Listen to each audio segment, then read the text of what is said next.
Au Sénégal, d'après le rapport de lutte de Sémis Performance, en 2023, sur un total de 20 861 localités, seules 6 211 localités sont électrifiées. En d'autres termes, plus de 14 000 localités ne sont pas encore électrifiées, soit près de 4 millions de Sénégalais qui vivent sans électricité. À ces deux métriques s'ajoutent les disparités marquées entre les différentes régions. À titre d'exemple, dans la région de Kédougou, plus de 80% des ménages n'ont pas encore accès à l'électricité.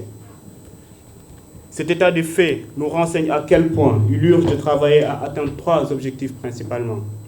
Objectif numéro 1, diminuer le gap existant entre les différentes régions dans un souci d'équité sociale.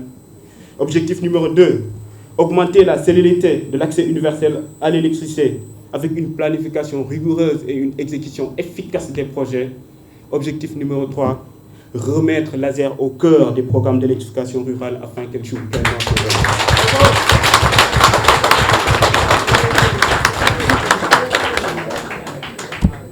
Pour ce faire, je compte sur l'engagement et l'accompagnement de tous mes collaborateurs et les acteurs du secteur à travers les axes stratégiques circonscrits autour de 2 volets. Le volet macro et le volet micro, ou l'aspect interne à l'ASER.